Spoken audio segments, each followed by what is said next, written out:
Esta noche hace mucho frío. La neblina cubre las ventanas y una extraña risa se escucha en el pasillo.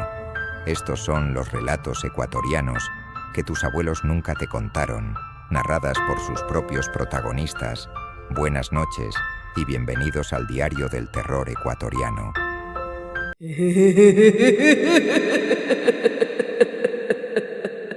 Relato número 1. Mi nombre es Miguel.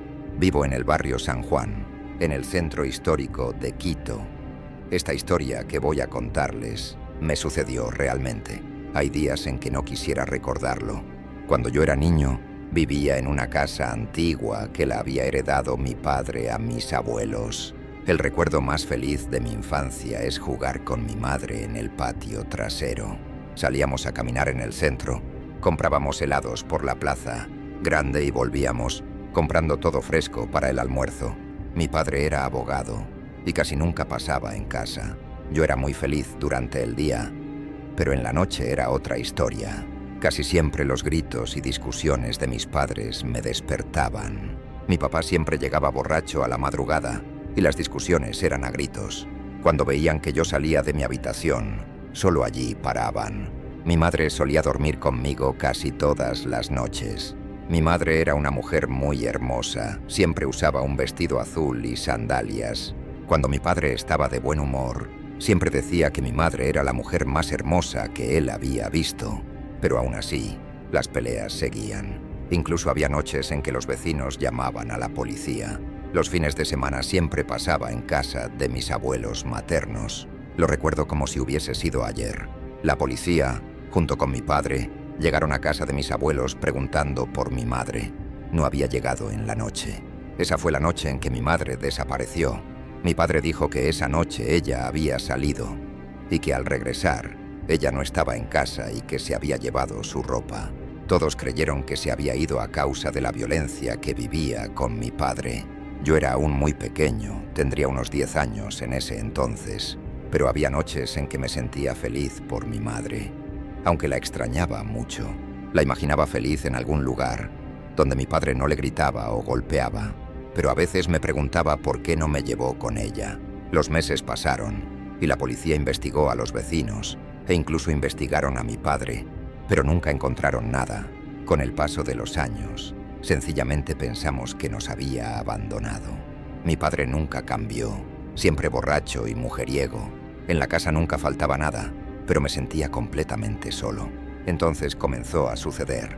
Recuerdo que cuando yo tenía unos 15 años, en la madrugada me despertó un ruido, como un lamento. Cuando miré por la ventana hacia el patio trasero, vi como si algo iluminara, como un destello dorado. Se lo conté a un amigo mío.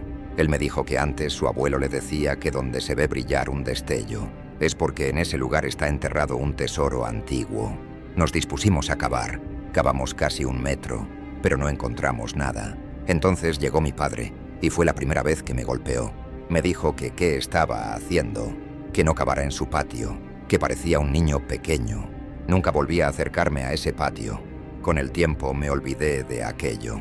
Me concentré en estudiar y trabajar los fines de semana. Lo único que quería era poder alejarme de ese infierno. Tenía pensado huir cuando cumpliera mis 18 años, y así lo hice. El mismo día de mi cumpleaños me fui, al igual que mi madre. Arrendé un pequeño cuarto bastante lejos. El padre de mi mejor amigo nos dio trabajo en su taller mecánico.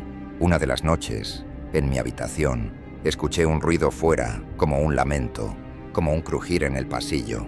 Recordé los lamentos que solía escuchar en mi casa. Cuando salí, vi a una extraña figura pasar corriendo. Cuando se alejaba, echó un grito aterrador que me heló todo el cuerpo. De repente comenzaron a sonar sirenas y alguien golpeaba la puerta de la casa con fuerza. Era la policía. Me estaban buscando. Mi padre había muerto, ahogado en su propio licor, cerca del parque La Alameda. Siendo hijo único, heredé todo lo que tenía, incluida la casa en San Juan. Yo nunca quise volver a aquel lugar, así que decidí arrendar cada habitación, a excepción de donde yo dormía con mi madre. A pesar de los años, aún la recordaba con cariño y pensaba que quizás algún día volvería. Los años pasaron. Me casé con una mujer increíble y tuve 3 hijos. Era realmente muy feliz. pero el recuerdo de mi madre siempre me persiguió. Cuando cumplí 30 años, nos mudamos a la casa del centro. El país atravesaba una crisis muy fuerte y era mejor ahorrar todo el dinero que se pudiera. A pesar de que yo nunca quise volver allí, siempre mantuve la casa muy bien y con inquilinos. Cuando volvimos, algunos hijos de los arrendatarios que jugaban con mis hijos contaban historias sobre una mujer que se aparecía en los pasillos y que en la noche se escuchaban lamentos. Llevaríamos unos 3 meses viviendo en ese lugar, cuando una noche llegué a medianoche de un viaje. Todos estaban dormidos. Entonces fue cuando escuché el lamento, como si alguien llorara en el patio. Al acercarme, vi ese destello dorado en el centro del patio. Lo vi un momento y desapareció. Ya no había nadie que pudiera detenerme. A la siguiente mañana, cuando mis hijos estaban en la escuela, junto a unos amigos comenzamos a cavar. Ese día cavamos casi 1 metro. No encontramos nada, pero yo estaba seguro de que había algo allí abajo, y no me detendría hasta encontrarlo. Al siguiente día, ya casi cabía entero dentro del agujero, cuando mi pala chocó con algo. Comencé a cavar con las manos. Entonces la vi. Una mochila color verde, muy grande. Debajo de ella fue cuando la vi. El mismo vestido azul de mi madre y un poco de huesos, los que no se habían descompuesto. Entonces lo entendí. Ella nunca se había ido, y mi padre era el culpable.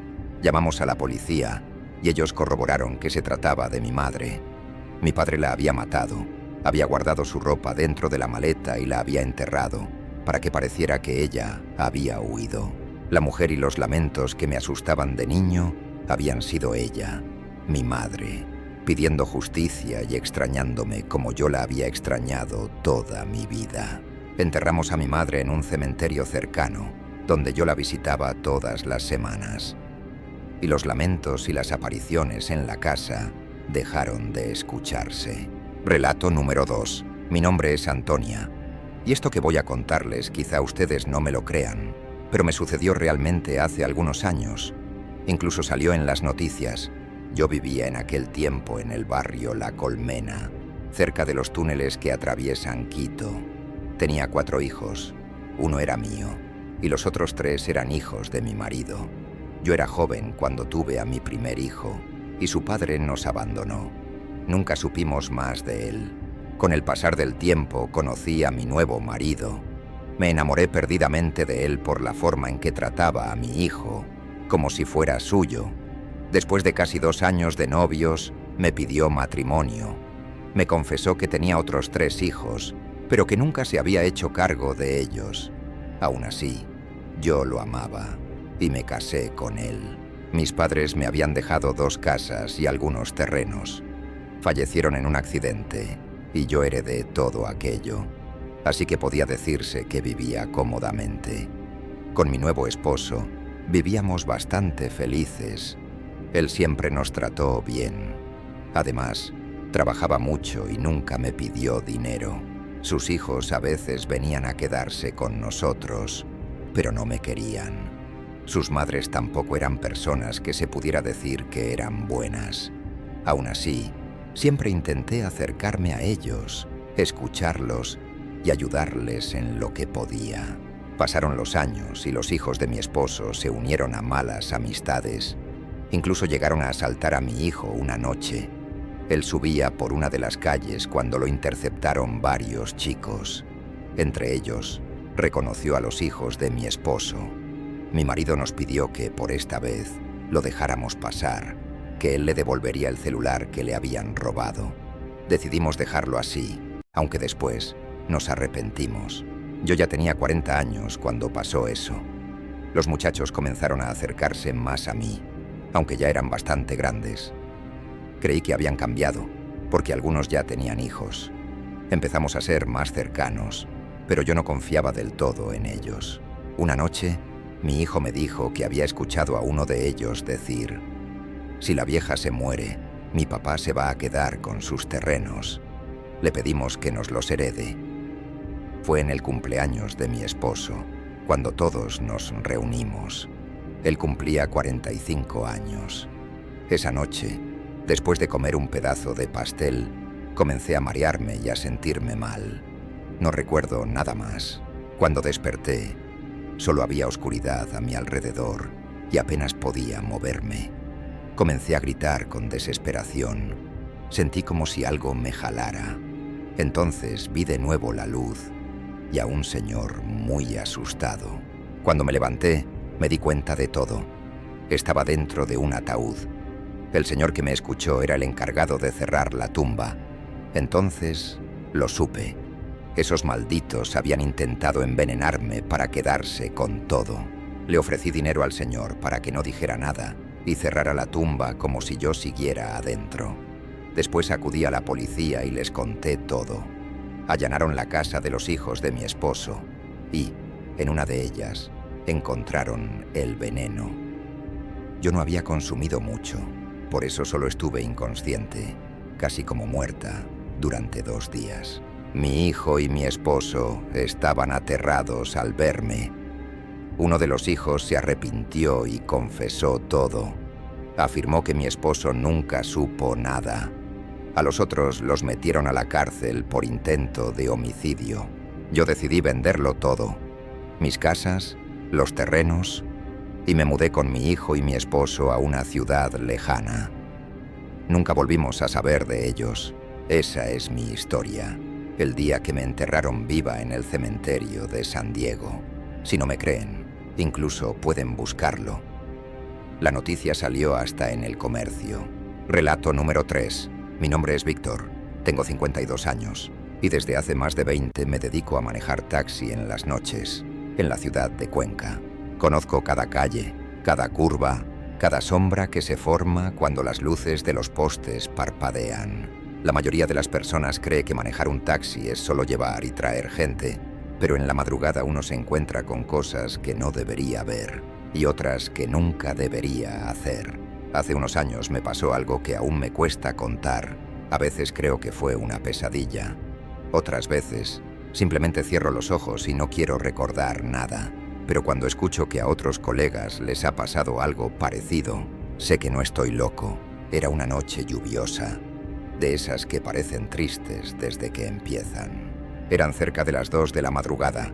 Había dejado un pasajero por la zona del barrio El Vecino y decidí tomar una ruta poco transitada, una calle empedrada cerca del Parque Miraflores. Siempre me gustó manejar por allí, porque está en alto y se puede ver la ciudad iluminada. La lluvia era constante, la radio apenas sonaba con interferencias. Iba bajando por una pendiente cuando la vi. Fue un segundo. Una figura salió de la nada. Quizás venía cruzando la calle, o quizás ya estaba allí, y yo simplemente no la vi. El golpe fue seco, como cuando uno pisa algo fuerte con la llanta. Frené, pero no bajé. Miré por el retrovisor y vi un bulto tirado en la calzada. Tenía el corazón a 1000. Me paralicé. Lo confieso. Me dio miedo. Mucho miedo. Pensé en bajarme, en llamar a alguien, en regresar. Pero me fui. Me fui como un cobarde. Conduje como loco, con las manos temblando. Llegué a mi casa y me encerré en el baño. Lloré y me dije que tal vez no había sido nada. Que quizás solo había pasado por encima de una bolsa o un perro. Me repetí eso toda la noche. A la mañana siguiente, en las noticias, lo confirmaron. Una mujer joven, de unos 30 años, había sido encontrada muerta en esa misma calle. Había sido atropellada y abandonada. Sentí que me desplomaba por dentro. Nunca dijeron su nombre completo, pero mostraron una foto. Tenía una sonrisa dulce. Vestía un abrigo rojo. No pude dormir bien durante semanas. Incluso pensé en entregarme, pero no lo hice. Me escondí tras el silencio, como hacen muchos. Nadie sospechó de mí. Pasaron los meses, y aunque trataba de evitar esa calle, una noche la ruta me obligó a cruzar por allí. Eran como las 3. Iba solo, sin pasajeros, la radio apagada. La calle estaba vacía. Pero entonces, al pasar justo por el mismo lugar del accidente, sentí que alguien se subía al taxi. No vi la puerta abrirse, no escuché pasos. Solo sentí el peso en el asiento trasero y un olor a tierra mojada. «Llévame con mi familia», dijo una voz de mujer, suave, casi como un susurro. Miré por el retrovisor y ahí estaba. el abrigo rojo, la cara pálida, los ojos abiertos como si nunca más fueran a cerrarse. Quise gritar, pero la voz no me salía. «Tú me mataste», me dijo sin odio, solo con tristeza. «¿Dónde está mi familia? No puedo encontrarlos». Frené de golpe. Salí del carro tambaleándome. No recuerdo nada más. Me encontraron al amanecer, tirado junto al volante, con espuma en la boca, la mirada perdida y los ojos tan abiertos como los de ella. Dicen que estaba como poseído, que solo murmuraba: «Yo la maté. Ella quiere ver a su familia». Estuve internado unos días. Los médicos dijeron que fue un ataque de pánico severo. Nunca conté lo que vi. ¿Quién me iba a creer? Volví a manejar, pero nunca más pasé por esa calle. Algunos colegas sí, y varios han dicho lo mismo. Una mujer con abrigo rojo, empapada por la lluvia, se les sube al taxi y les pide que la lleven con su familia. Cuando miran atrás, ya no está. Yo sé quién es, y sé que, mientras no sepa dónde están los suyos, seguirá subiendo a los taxis de madrugada, buscando que alguien le ayude a volver.